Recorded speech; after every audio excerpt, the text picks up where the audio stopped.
Waterloo Station was built in 1848 as an extension of the main Nine Elms railway station, which was the London terminus in the 1830s. It was designed by William Tite and raised on marshy areas on a series of arches, and today is where we begin our journey south.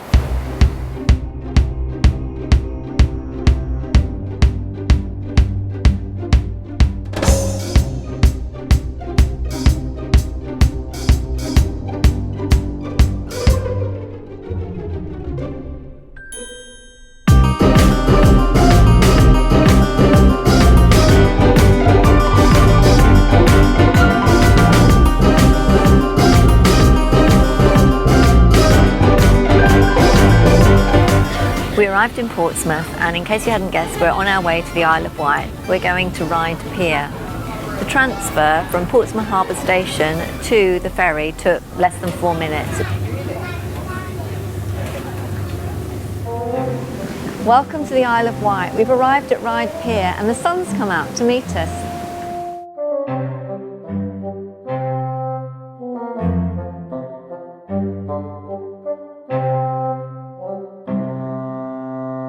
This is Sandown, and over there's a zoo, and apparently 25 years ago they used to exercise the animals on the beach until the council stopped them.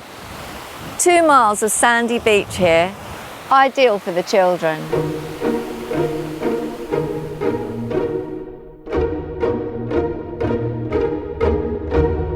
I'm just walking down Sandown High Street and I'm going to have a look at the pier.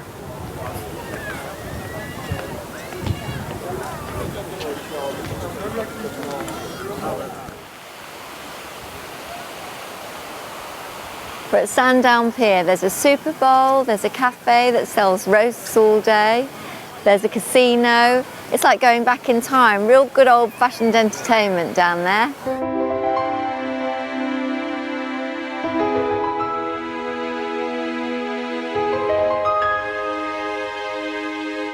The Isle of Wight's a brilliant place for family holidays, but the only problem is the parking.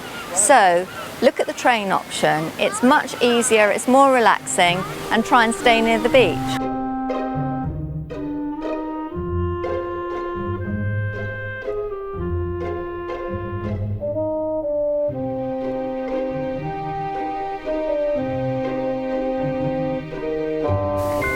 Isle of Wight is famous for festivals, probably the mother of festivals. And we're here at Benton Botanical Gardens, and Benton always has a fringe festival which runs at the same time as Edinburgh Festival. Same principles, no selection process, and this is different, 100% of the money raised goes to the artists. This Botanical Gardens is beautiful. It matches any that I've seen on far off countries. Microclimate is a word you hear a lot on the Isle of Wight. Gorges or chines protected from the cold northerly winds. And Benton Botanical Gardens is one such place. With 28 inches of rainfall, it's more like the Mediterranean. What's so different about these botanical gardens is you can just bring a picnic and spend a whole day here. Banana trees in the Isle of Wight. So just a quick reminder, we're not on a Caribbean island, we're in Benton in the Isle of Wight, 22 minutes from Portsmouth. You know, we could be anywhere in the world, couldn't we? It's amazing. Doris has a fig tree in her garden, and actually her figs are more developed than these ones. Apparently Alan Titchmarsh lives on the island. I wonder if he ever comes here for inspiration. Another interesting point, Benedict Cumberbatch got married on the island. Also, Anthony Minghella, the famous film director, was born and brought up here, and his family have an ice cream company here. I'm now walking down towards the sea.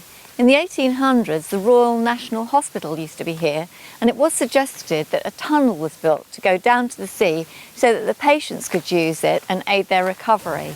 I've just come along the coastal path, and at the bottom of this hill is Steep Hill Cove. It's a privately owned beach. All the houses own a little portion of the beach in front of it. There's a restaurant, an ice cream kiosk, all the ingredients for a perfect day. We could be on a tropical island. There's a changing hut for bathing, and you can hire a deck chair for £2.50 for the whole day.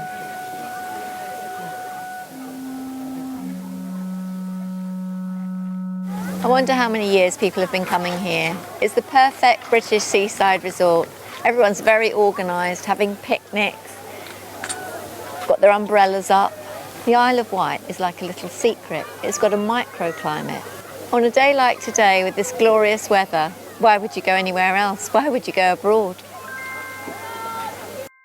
I don't normally like tourist shops, but Oasis is very special. It's a find. It's got everything from furniture to fridge magnets, everything you could want to buy, and very quirky.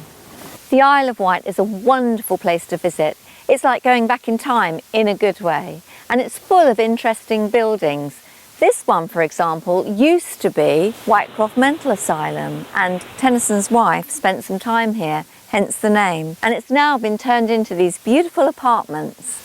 The Isle of Wight was notorious for shipwrecks. The White Mouse Inn, as in the Isle of Wight Mouse Inn, and Clarendon Hotel were named after a shipwreck of the Clarendon which happened in this bay.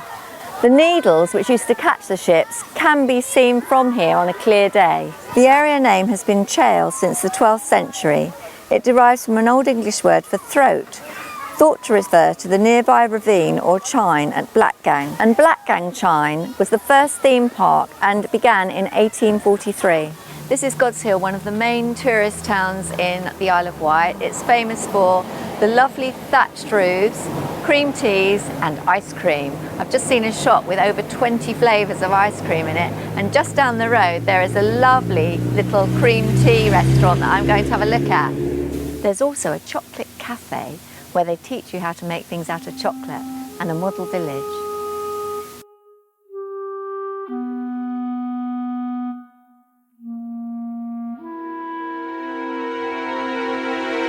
The Old World Ice Cream is a great place for a stop. Over 20 flavours of ice cream and homemade scones and cream teas.